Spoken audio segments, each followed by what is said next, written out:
óbvio qual que é. Eu levantei 3 argumentos que esse pessoal utiliza muito. Então, de novo, sendo bem pedagógico. Primeiro política se trata de ideias e não de pessoas. Falácia, porque quem assina documento são pessoas e não ideias.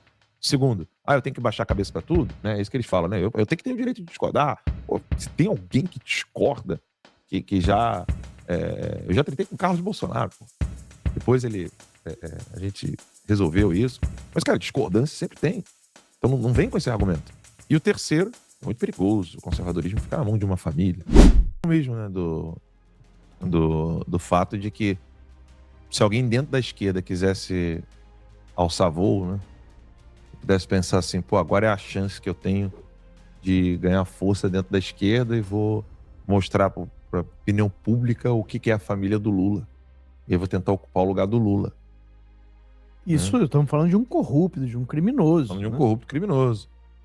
Não rola. Por que não rola? Por que do nosso lado o Flávio tem que esperar a benevolência do Tarcísio? O nego tem que escrever notinha contra o Eduardo Bolsonaro, que é o cara que tá no exílio, sem poder ver o pai, na merda.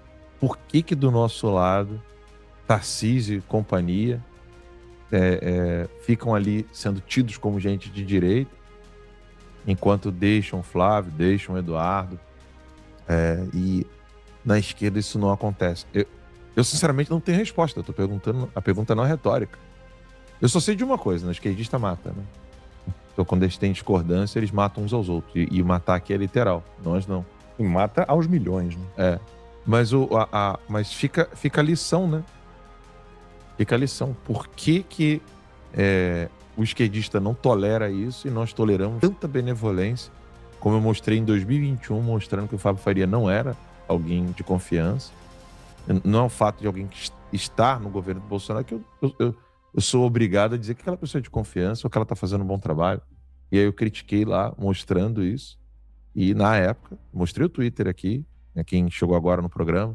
No início eu mostrei um tweet de 2021, onde eu estava desmascarando ali o Fábio Faria e, assim, os seguidores, apoiadores do presidente dizendo para mim, esse cara aí só quer like, só quer curtida. E hoje tá o Bolsonaro precisando de cirurgia e o Fábio Faria tá muito bem, obrigado, com a SPT News. Aí eu fico, lanço aqui o questionamento das pessoas. Até quando vocês vão continuar acreditando em Tarcísio? Até quando vocês vão acreditar em candidatos que ficam se usando do nome, da imagem do Bolsonaro?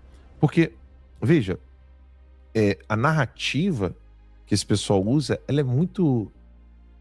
ela é saborosa, né? Ela tem um gostinho doce no início, nos lábios, que é o seguinte: não, política voltada a uma pessoa só é fanatismo, não pode, nós temos que defender ideias, não pessoas.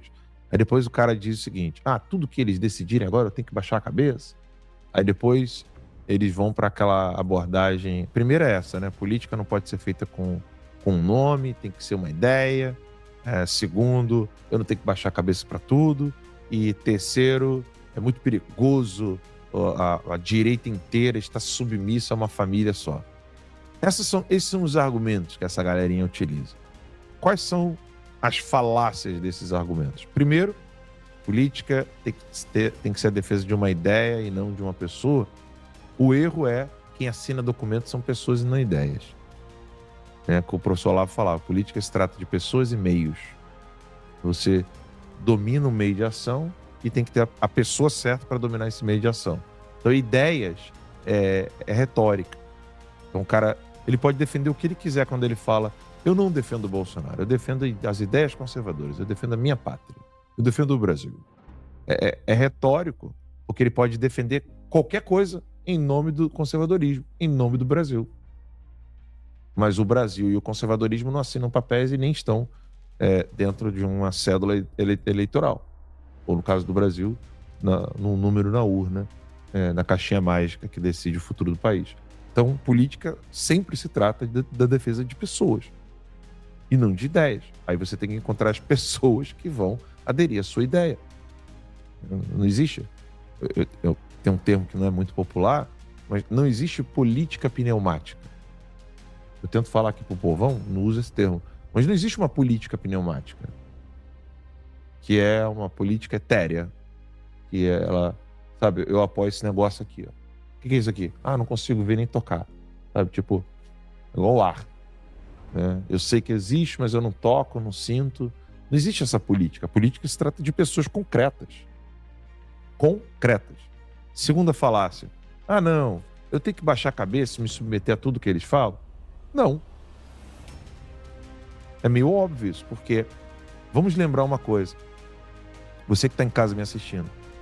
Nós sabemos que o Eduardo Bolsonaro alertou sobre a anistia light. Por quê? Diz pra mim. Porque a PF pegou o celular dele e divulgou a mensagem. E qual era o contexto? Ele estava brigando com o pai e o Silas. Vou repetir. Brigando, discutindo, discordando. Então essa história de que não, a gente tem que ficar submetida a tudo que eles falam, não. Isso é meio óbvio. Quando o Eduardo Bolsonaro foi exposto, foi porque ele estava discordando do próprio pai, do Silas e do Tarcísio. Olha como é que o tempo é importante para entender certas coisas. Hoje o pai está preso, o Tarcísio está mais evidente ainda que ele é um tremendo de um traidor, e o Silas está caladão ainda dele, nessa situação toda, tentando dançar o samba do crioulo doido. E quem que o Silas está apoiando Tarcísio de Freitas, mas você vai procurar ali, onde é que ele falou isso, você não... Não tá ensaboado o negócio. Mas o óbvio qual que é? Eu levantei 3 argumentos que esse pessoal utiliza muito. Então, de novo, sendo bem pedagógico. Primeiro política se trata de ideias e não de pessoas. Falácia, porque quem assina documentos são pessoas e não ideias. Segundo, eu tenho que baixar a cabeça para tudo, né? É isso que eles falam, né? Eu tenho que ter o direito de discordar. Pô, se tem alguém que discorda, que já... eu já tretei com o Carlos Bolsonaro. Depois a gente resolveu isso. Mas, cara, discordância sempre tem. Então não vem com esse argumento. E o terceiro, muito perigoso, o conservadorismo ficar na mão de uma família. Por quê? Por causa do primeiro argumento. O conservadorismo não está na mão de uma família. A direita não está na mão da família Bolsonaro. A verdade é que não apareceram outros nomes que já provaram com o tempo que eles estão dispostos a sofrer pelo Brasil ou sofrer pela nossa nação. Tem prova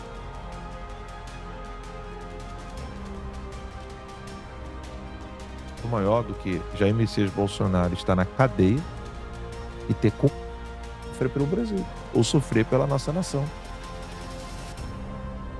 Tem prova maior do que Jair Messias Bolsonaro estar na cadeia e ter comunicado ao Flávio de que se fossem passar qualquer coisa que não pensassem nele?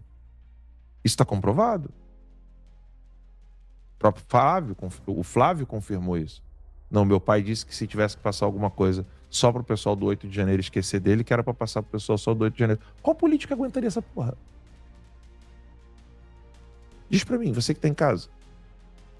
Tarcísio, aguentaria uma dessas? Moro? Zema? Caiado? Diz pra mim, você que... Não nossa audiência, né? Mas você que acredita aí em que o Flávio Bolsonaro é um erro, diz pra mim aí, pô. O Marcos colocou aqui, Caiado 2026. Diz pra mim aí, Marco. Você acha que ele aguentaria? Hã? Não aguentaria não, irmão. E é por isso que você tá tomando um bloco. Eu acabei de ver teus outros comentários aqui. Hip Timeline. Hip Marco. Peguei em várias outras lives aqui dele. Você vê que os caras se revelam? Eu fui vendo os outros comentários dele ali. Ele tava ali, Hip Timeline, vocês mentem, que não sei o quê. Aí ele foi lá e escreveu. Caiado 2026. Eu não sou bobo não, cara. Eu fico de olho no chat. Então assim, você acha que Caiado aguentaria um tranco desse? De jeito nenhum. Então abra o olho. Gostou? Curte, comenta e se inscreva no canal.